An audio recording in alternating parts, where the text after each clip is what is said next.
Okay, now we're going to learn about the DNAV model, which is going to kind of guide your mental fitness training journey.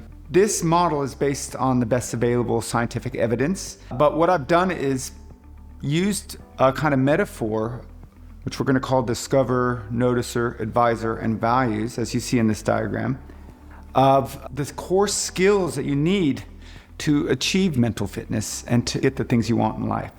So these DNA skills are like your superpowers, or your abilities to achieve the things that are important to you in life. So we're going to talk a bit about that now. We're going to talk about each of those skills and get you an intuitive understanding of them.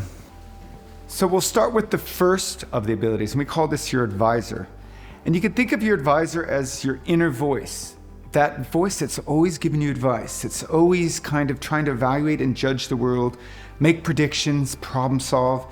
Think of it as this little person on your shoulder constantly whispering, should you go down that dark alley? Should you, get on the motorcycle with that person? Should you say hello? Are you good enough? Are you strong enough? Are you doing enough? And that's what this advisor is doing, is constantly evaluating and judging. So just to give you a sense of what it means for you to be in advisor space, when you do that, when you're like, well, what is going wrong? What could go wrong? What's the problem? That's advisor space. And it can be very useful, but sometimes advisor can be a bit of a challenge. And so let me give you an example of that. So in each of these DNAV spaces, we have high skill and low skill use of, in this case, advisor. And so I'll give you an example from my own life of what looked like low skills. So my workplace was going through a downsizing, and there was this really nasty boss that I had. He's a sociopath. He's a known sociopath. He takes a lot of pleasure in hurting people and being mean and nasty. And so not only did I have the pressure of the downsizing, but I discovered that he was targeting me for the downsizing in ways that were totally unfair. So this is where my advisor comes in. So this is a problem. An advisor is a problem-solving machine, right? So it's like, how do I solve this problem of this sociopath? And so I begin to ruminate and think about it and become resentful. He has no right to do this. Why is he doing this? What can I do?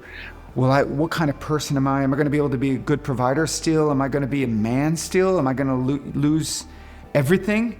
And so this is the advisor. This is my internal voice going and going and going. And as I got caught up in resenting this guy and hating him for threatening my very sense of self, it was as if I was just completely dominated by those thoughts. So it's like this. That's an example of low skill, where the advisor is just so dominant that you can't see anything else. So the key skill we're going to learn with advisor is to stop, step back, and notice. So what we want to do is learn to create some space between us and our advisor. But now, can you see the difference? Can you see that there's actually space here between me and the advisor? And that's where you're going to have freedom. That's where you're going to have flexibility. That's where you're going to have choice. And we're going to show you how to do that. So now we're going to shift deliberately into a different space. This is another ability you have, a superpower, and we call it noticer. And if you want to get into noticer, it's very simple. I'd like you to just take a few slow, deep breaths and just make space for that. Just maybe do a quick scan of your body and notice any sensations there.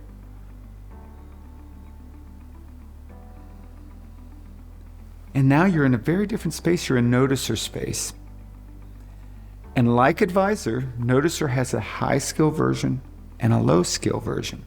So with noticing, to become skillful, you have to basically be able to be inside your body and experience the world, not just through your head and through your thoughts, but through your body, through your five senses: taste, touch, sound, and also through your feelings.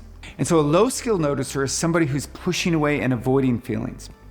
So I sometimes do this with social anxiety. I feel anxious about social situations. And so I might engage in defensive behavior, like I might just opt out of doing things. Or I might act really tough and cool, like I don't care what people think. And so I might have all these strategies to try and protect myself.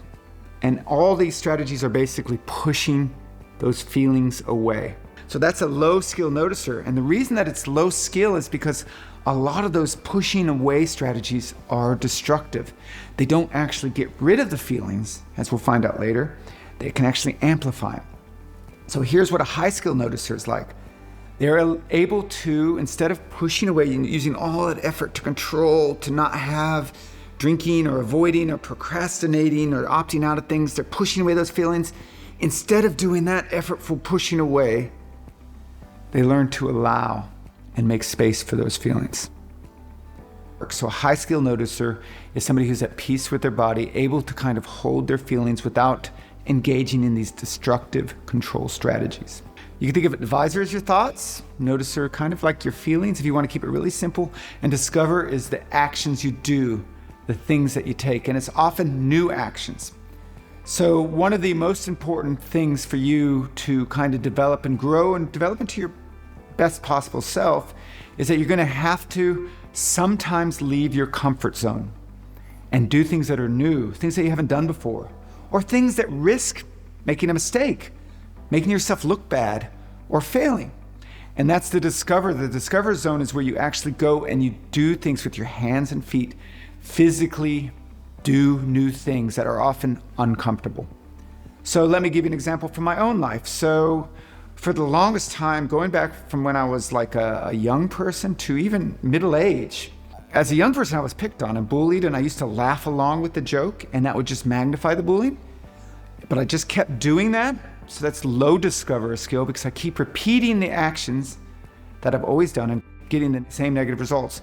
So one day I decided, after discussing with a friend this issue and realizing I was doing this, that I had to try something new because I didn't want to keep repeating this action for the rest of my life. So the next time somebody did that, instead of laughing along, I just kind of looked at them and left an uncomfortable silence there. This was completely new to me. It was very uncomfortable. It meant me leaving the comfort zone. It meant me being terrified because I wanted everybody to like me. I wanted to be super agreeable. I wanted nobody to disapprove of me. So for me to sit there in that uncomfortable silence, I had to hold a lot of discomfort. But what I discovered is that when I didn't reinforce by laughing along, it discouraged people from doing that. And so that was a high skill discover, is to do something new and see what happens next.